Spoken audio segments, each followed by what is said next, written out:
আমার জীবনটা একটা কলঙ্ক হয়ে গেছে, আমি জানিও না, উনিও ওটার সুযোগ নিতে।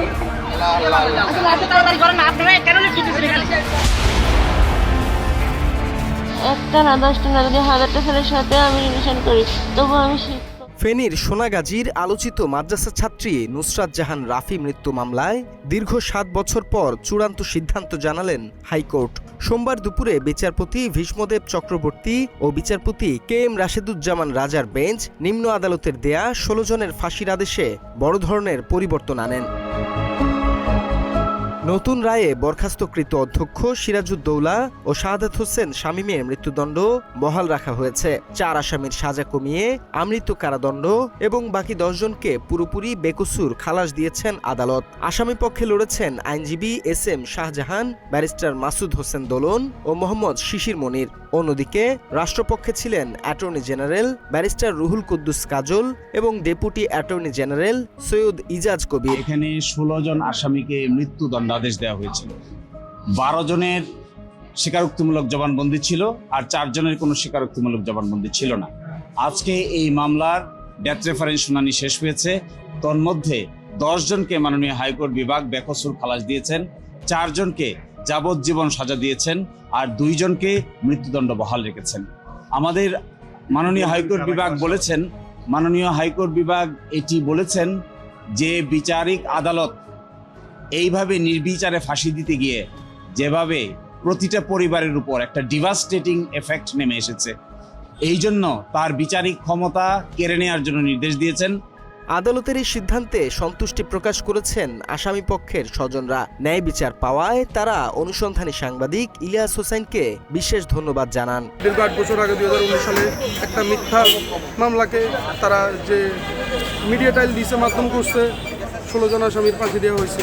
কিন্তু আমার বাবা সম্পূর্ণ নির্দেশ ছিল আজ ইলিয়াস হোসেনের নানা রকম তথ্যপত্র সত্য বেরিয়ে এসে আজকে হাইকোর্টে আল্লাহর রহমতে তারা খালাস পাইছে। 10 জন এই মামলা খালাস পাইছে, 2 জন বহাল রয়েছে এবং 4 জনের যাবজ্জীবন রাখা হয়েছে। ইনশাল্লাহ আমরা আশা, এই রায় আমরা সন্তোষজনক। আল্লাহ আমাদের পাশে ছিলেন, আল্লাহ তাআলার কারণে আল্লাহর সন্তুষ্টি অর্জন করতেছি। আমরা 7 বছর পরে ইনশাল্লাহ এই রায়ে সন্তুষ্ট হয়েছি। আমরা এই রায়ে আমরা খুশি আছি ইনশাল্লাহ। এমনকি সাংবাদিক ইলিয়াস ভাই আমাদের জন্য অনেক কষ্ট খালাস করছে, ওনাকে আমরা ধন্যবাদ জানাই। আমরা সুষ্ঠু সফল এবং ন্যায় বিচার পাইছি। উনি তো এই যে আজকে রায় পেয়েছে, আলহামদুলিল্লাহ আমরা মানে কৃতজ্ঞতা প্রকাশ করতেছি। ওনাকে যে আমরা পাচ্ছি এটাতে আমাদের শুকরিয়া, আলহামদুলিল্লাহ আল্লাহর দরবারে শুকরিয়া জ্ঞাপন করতেছি। ইলিয়াস হোসাইন ওনার প্রতিও আমাদের অনেক কৃতজ্ঞতা, কারণ উনি অনেক দৌড়াদৌড়ি করছে, অনেক চেষ্টা করছে ওনাদের নির্দোষটা প্রমাণ করার জন্য। ওনার প্রতি আমরা অনেক কৃতজ্ঞতা প্রকাশ করতেছি। অন্যদিকে এই রায়ে স্বস্তি প্রকাশ করেছেন নিহত নুসরাতের মা। কিন্তু নুসরাতের বিচার পেলেও মায়ের মনে এখন নতুন আতঙ্ক। স্বস্তির খবরের মাঝেই বাজছে বিপদের অশনি সংকেত। বাকি 3 ছেলেকে নিয়ে নিরাপত্তাহীনতার কথা তুলে ধরেছেন নুসরাতের মা। আমরা এই রায়ে আলহামদুলিল্লাহ আলহামদুলিল্লাহ আলহামদুলিল্লাহ আমরা সন্তুষ্ট। এই রায়ে যেটা হত্যা প্রকাশ হয়ে গেছে, আজকে নুসরাতের হত্যা করা হয়েছে, আমরা এই রায় আমরা আদালতের প্রতি অনেক শ্রদ্ধাশীল। আমরা জানি আমরা নিয়ে বিচার পাবো। এখন শুধু আমাদের নিরাপত্তার প্রয়োজন। কিন্তু আজকে 7টা বছর অন্তত পক্ষে নিরাপত্তা ছিল, এখন আরো জোরদার বাড়াতে হবে। আমি বর্তমান মাননীয় প্রধানমন্ত্রী তারেক রহমানের কাছে ধন্যবাদ জানাই। আমার 3টা ছেলের প্রতি যেন খেয়াল রাখে। আমার ছেলের ঘরে মারিয়ে লাগবে, পুরা বাড়ি ঘর আগুন লাগাই হুমকি দামকি দিতে আছে রে, সরাসরি গুলি করি মারিয়ে লাগে। আমি এটা হারাইছি, এত সহ্য করতে মারিয়ে না রে। তবে স্থানীয় পুলিশ নুসরাতের পরিবারের নিরাপত্তা নিশ্চিতের আশ্বাস দিয়েছে। ইতোমধ্যেই নিরাপত্তা জোরদার করেছে তারা।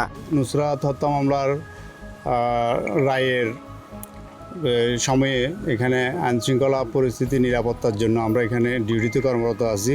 আমরা 24 ঘন্টা এখানেতে সবসময় ডিউটিতে কর্মরত ছিলাম।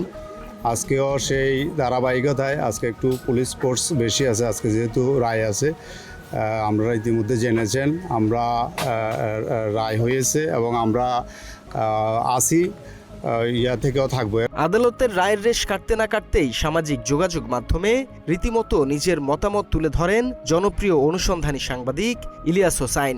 নিজের ফেসবুক পেজে দেয়া এক স্ট্যাটাসে তিনি দাবি করেন নুসরাতের মা এবং তার 2 ভাইকে অবিলম্বে আইনের আওতায় আনতে হবে। ইলিয়াস হোসাইনের সোজাসাপটা অভিযোগ, আপন বোনের মর্মান্তিক মৃত্যুকে পুঁজি করে রীতিমতো অর্থ বাণিজ্যে মেতে উঠেছিল নুসরাতের পরিবার, আর তাই আবেগের আড়ালে লুকিয়ে থাকা এই নির্মম বাণিজ্যেরও সুষ্ঠু বিচার চেয়েছেন এই সাংবাদিক।